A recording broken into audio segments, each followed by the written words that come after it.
Welcome to the Experience Strategy Podcast, where we talk to customers and experts about how to create products and services that feel like time well spent.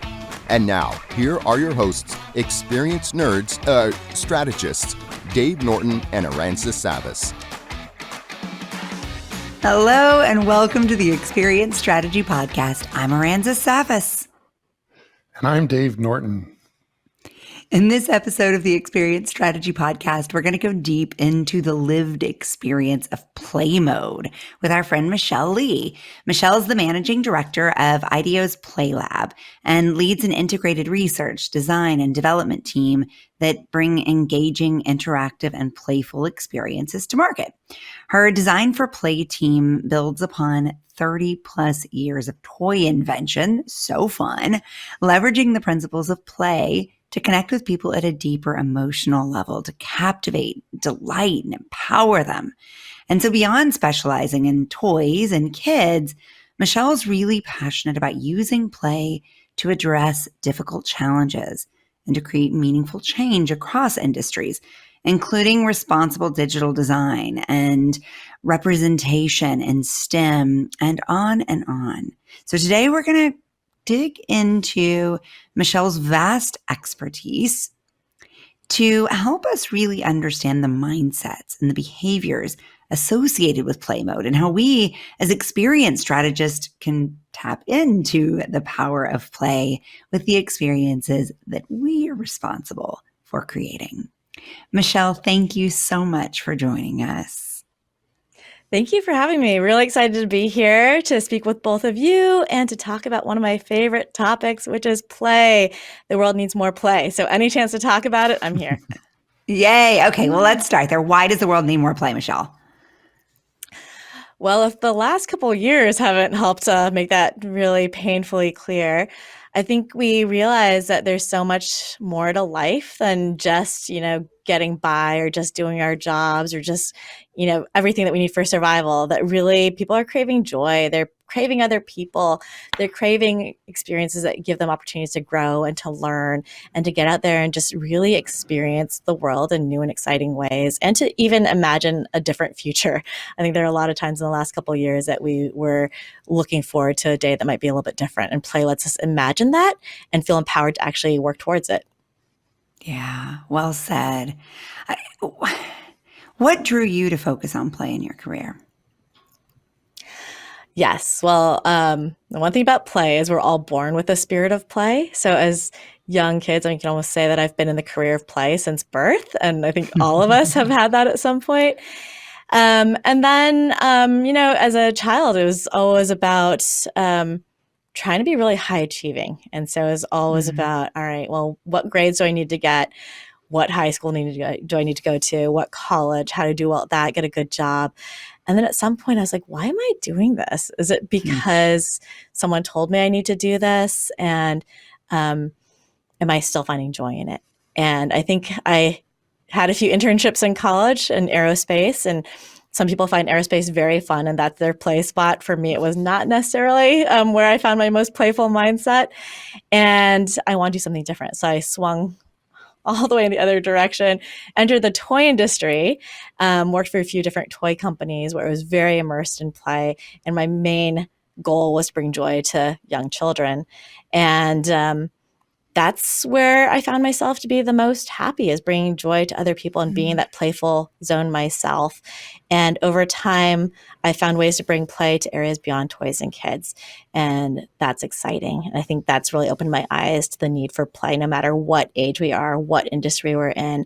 And that if anything, play is a really powerful way to tackle some of the toughest topics that are out there. I love that description of play and its purpose. I know there's a lot of great science and a lot of great evidence for the power and the purpose of play. What are some of the foundational insights around the why for play? Yeah, there's certain elements that I see to play that I think are really critical. One is just feeling a sense of psychological safety. And I want to differentiate psychological safety from bubble wrapping your room. I don't think it's about removing all danger. If anything, a little bit of danger makes play more fun. But there has to be some element that you can take risks and you can do things that are a little bit different from the norm, and that you won't be in any kind of catastrophic danger. I think there's also a sense of agency, the idea that you can really take it on, that you have a role to play, that you can affect the situation that's in front of you and you can make it better. And then, of course, I think there's an element of joy, and there's this element of real emotion when it comes to play that goes beyond just what you're functionally doing, but hits you at a deeper level, and is one that can bring people together, that can give you that ability to think about what might be different and better in your surroundings, and give you that opportunity to actually feel like you have the optimism and the capability to do it. I love that. So talk to me a little bit about the mindset of play. When we talk about modes, we always talk about them as a mindset and a set of behaviors. So when people crave play or want to engage in play, what's going on in their minds? Yeah. Play, I think, being categorized as a mindset, that's why we like to talk about it as well. There's the action of play, and we love that play is a verb and is something you can actually do, and you can really see yourself really immersed in it. But there is something more to it. And I think this is where people get confused, because when they're like, well, why would you bring play to something really serious? Does that just make light of it? And I don't think that's the case at all. It's not about going in there and having boisterous laughter, although you might hear some in the background because I am working in a toy invention studio. But it's about a way of thinking where you feel like you can see something different, where you can escape from the reality that you see today. You can elevate above the constraints that you have, whether that be time or budget, people's expectations of you, which can really keep you in a mode where you feel like you can't do much, where you're powerless. And so play instead frees you from that and gives you a chance to really imagine a different world. And that's the first step to be able to achieve that different world. It's so beautifully said, so inspiring. And I know Dave and I are already sort of swirling with thoughts about what this means to commercialize play and how brands can use this. But before we get there, I want to talk a little bit about the action of play that you alluded to. What does play look like? Maybe give us a few examples. It's so funny. I hear this fluttering behind you, and I will say that my imagination, speaking of imagination, immediately was picturing what is it, the snitch in Harry Potter in the game? Yes. That was the sound to me. It's an interesting sort of translation of the nature of play. Interesting. Yes. No, I mean, if you hear laughter, there's definitely laughter happening in the background. I think that's the one thing people think about when they imagine play. But play, again, being a mindset, can look like many different things. Like in a state of play, if it really is about taking yourself out of the current state of reality, that could be everything from feeling really zen when you're on a run, or when you're doing yoga and you just feel like you're in a state of flow that takes you to a different place than what might physically be surrounding you and the people that are actually in your surroundings. Or it could be engaging in a sport that's a lot more boisterous. It could be being in a brainstorm where you're coming up with new ideas with other people, but you're freed again from what you see in front of you that maybe people have told you it needs to be that way. And you're giving yourself that permission to dream and to really explore. And that could be with your mind, but it could be with your body. There's a lot of physical play that's really fun. And it could be with your voice. So, I mean, singing, acting, all of that could be play. But again, it happens at work, which is what you're hearing right now, is people who are just getting really excited about coming up with new ideas and seeing them come to life by making them with their hands. How joyful. And no doubt explains why you are so engaged and have stayed with this category for so long. There's probably a totally separate conversation to be had about the employee retention associated with play.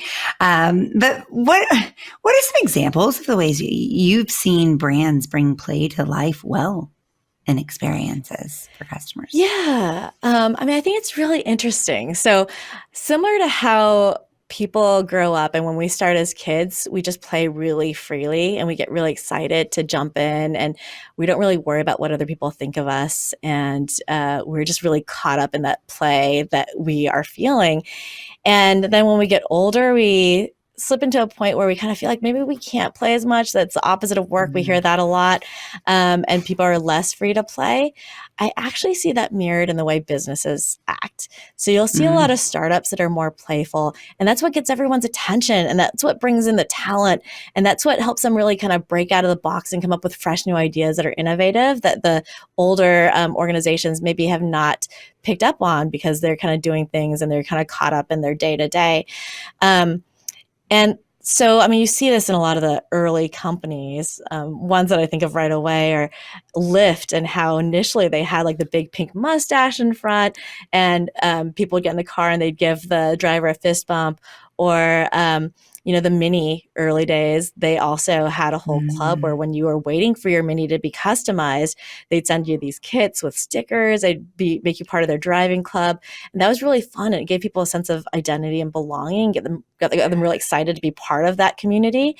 As those companies grow up, I don't know, I think sometimes play gets cost cut. There's a real case to be made for the ROI of play. And they might not realize that that's actually their competitive edge and why people like tend towards them. And so I'm definitely on this mission of figuring out, like, how do we help companies not age out of play? How do we help companies understand that they can still have that permission to play? Just like adults, no matter how old we are, we still love to play. And so it shouldn't just be constrained to children or the newest startup. So exciting. So Dave, as you start to think about this as an experienced strategist, what are some big questions that are coming to mind for you about this mode? Absolutely. I mean, Michelle, one of the things that you talked about early on is we realized post-pandemic or during the pandemic how important play was. I'm thinking about all of these people today in working situations where they want to do remote work simply because it gives them more ability to be where they want to be, do what they need to do, to relax, to kind of get engaged. And yet they're not playing necessarily with other people in their companies. They're just giving themselves permission to, when they get off their Zoom call, to go and play a little and then come back and work from there. What are your thoughts about how play mode should be incorporated into employee engagement? Yes. So I mentioned earlier that a lot of people say that play is the opposite of work, and we firmly believe that's not the case. Brendan Boyle, who started the Play Lab, is always saying that play and work are the same, that they should be the same. And that is how we really set up our group here. I think IDEO in general has always had a playful atmosphere that people associate with us. And it's strongly tied to creativity, is one of the things that we see, is because, as I mentioned before, if you have that psychological safety with a playful mindset, you're much more able to take risks. And that allows you to bring your whole self to work. It allows you to engage with your coworkers in a way where you can raise brand new ideas. And some of them might be pretty wacky, but you know that they'll be accepted. And if anything, that your coworkers will build on them and make them even more interesting, or find ways to take their extremely wild ideas and rein them into something that's actually doable. So that's something that's important for us. And you see that come forth in even just how we set the mood. A lot of times we'll have creative warm-ups where we have people engage in either an imagination activity or something where they have to get up and be physically active. There's one where we like to have people just blast off to the moon and imagine what that journey is like. And that just sets them up for this situation where they can dream, where they can think a little bit wider. And we associate a lot with how we think about the design process as well. If anything, we take the three parts of the design process, which people will typically talk about. There's an inspiration phase, an ideation phase, and implementation phase. And we've equated those to play modes. So inspiration is a lot of like role play, where you're able to step outside of your head. You can step in into other people's shoes. You can imagine what life might be like from those others' perspectives. Ideation is a lot of exploratory play where you're able to think outside of the box. And that's when, kids look at a cardboard box and like, hey, that's a rocket ship. It's a store. It's a house. But how do you do that with things around you where you're like, this is not just a pen. What else could I use this for? And that gets you to be really creative. And then that last step, implementation, we equate with constructive play, where it really is about like, how do you start making things more tangible. And that could be a physical build where you're putting things together and just saying like, what does it feel like? What does it look like in my hand? And it gives you something to talk to other people with and really communicate the idea in a more tangible way that they can grasp and actually feel viscerally. But it can also be role play, which we do quite a lot as a way to make things tangible, which might just be helping a client imagine how they might relate to different stakeholders in new ways if we give them a new scenario that they haven't imagined before. So whereas we might have a group that has only engage with their membership as a way to raise funds, what happens when you start actually engaging with them to like collaborate or bring them into a co-design process?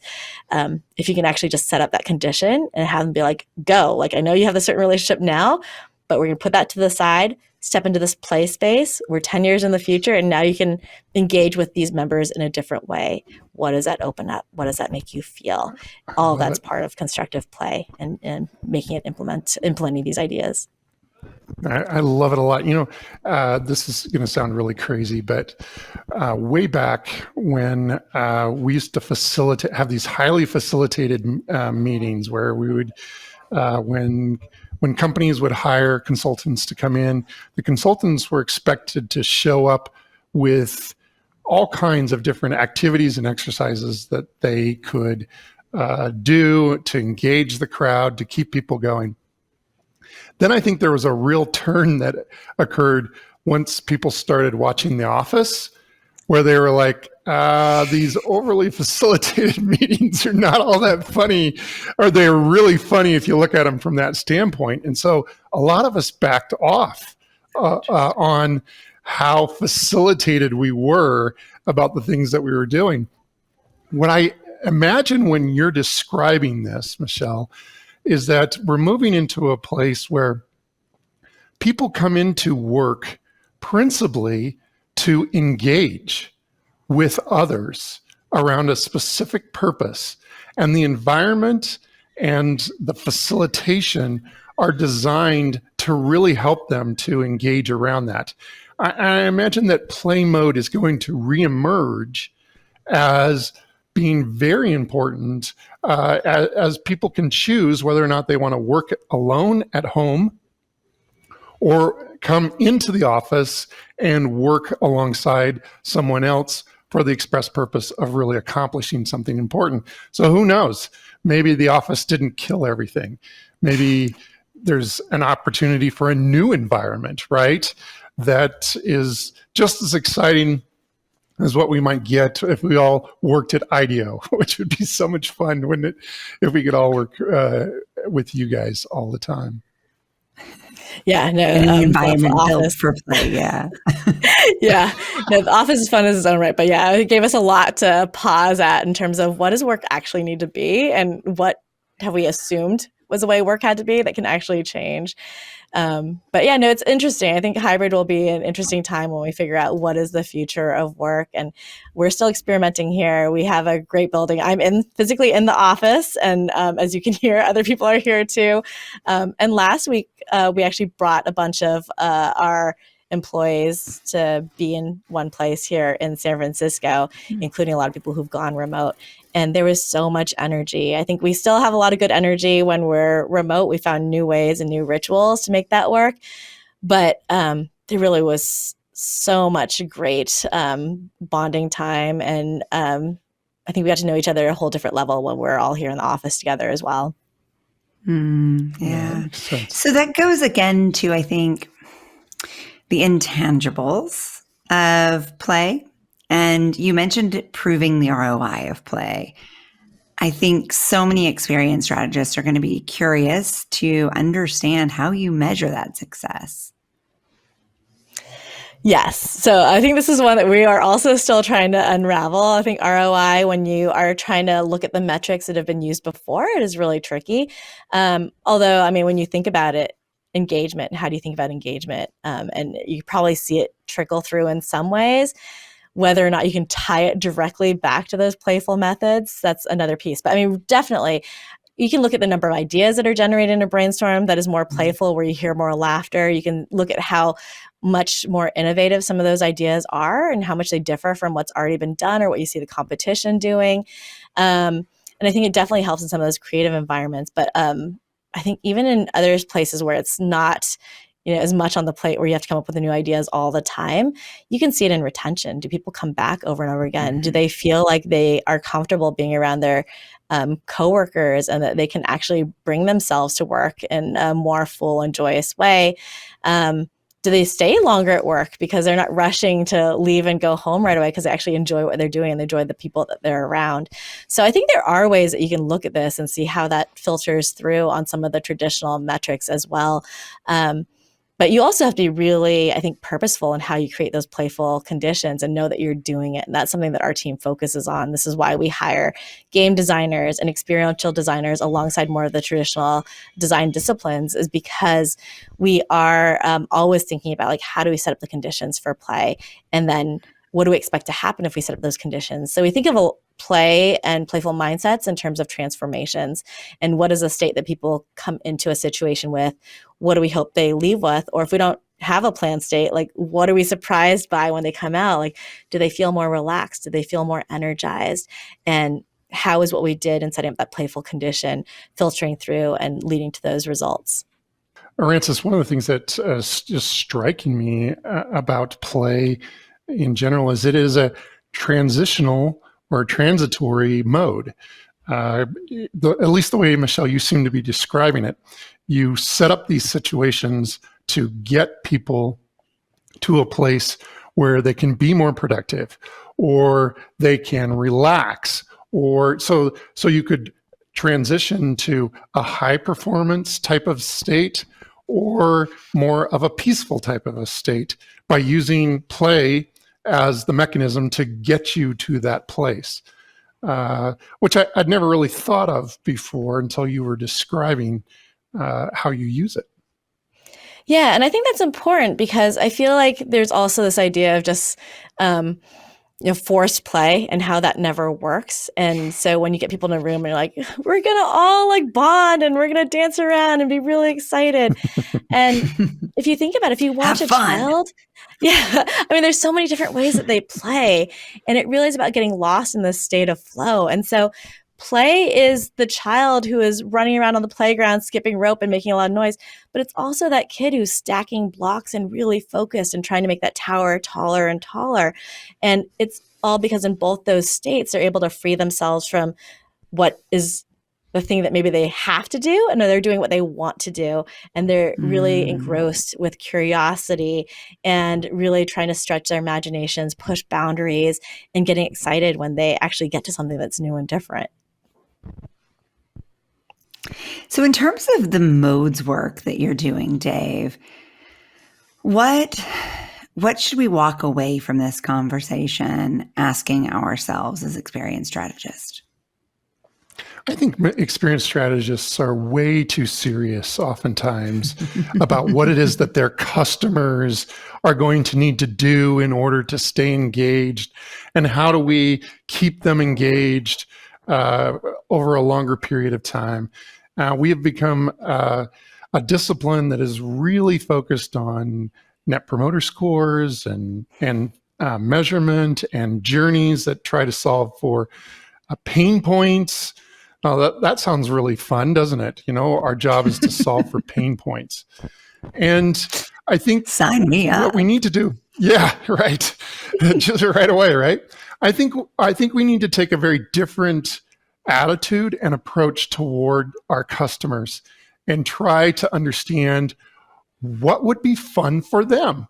Why would they want to engage with us? What are some of the things that we can do to engage with them? I'm thinking about retail environments. There's plenty of opportunity for play.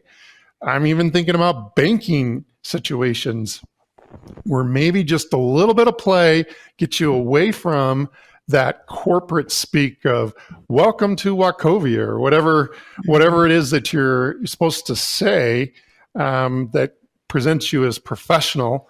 I think that there's a lot of opportunity, and I really like this idea that, because I can hear some company leaders saying, well, our job is not to entertain them, but I like this idea that we can move from we can use play as a transitory type of mode that we get them into, so that then they're more able to engage with us around the things that we really need their help on, or we really need them to participate in. People want to create.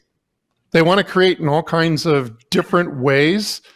How are you going to help customers to create or do it yourself if you're not allowing them to play a little bit?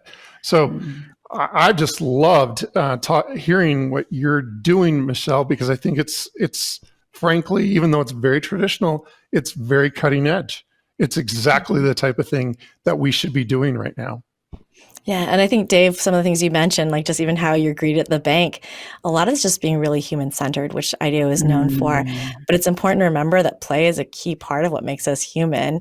Humans continue to grow and learn no matter what age we are. And play is one of those great vehicles for enabling us to learn in ways that are joyful and allows those lessons to be really meaningful for us. And so if we want to create really human-centered experiences, we can't leave joy out. We can't put play to the side. It's core to who we are, and it's universal to many different people. But I also hear there are certain goals and metrics that you need to hit. And I think one thing to note is that we also talk about how in design, we talk a lot about how, we diverge in our thinking and then we converge in our thinking. And in some ways, we also refer to that as our child brain and our adult brain, that as kids, we're so good at diverging. And that's why kids can take 5-10 minutes to put their shoes on, because suddenly they're flying their shoe around as a spaceship and they're tying their shoelaces around their fingers. But that's all really creative. They're finding new ways to engage with the objects that are around them.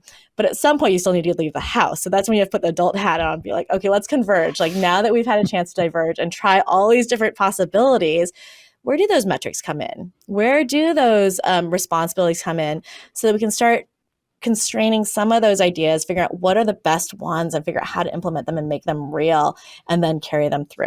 So I think there is a balance. And I think that's where also we talk about playful mindsets as being temporary, is that you engage when you need to, and there's ways to purposely get yourself into a more playful mindset. But then there might be times that you do need to be like, okay, let's bring reality back in and make sure that we're meeting the goals and the things that we need to hit. Yeah, and all that is true for development, but it's also true for the customer experience.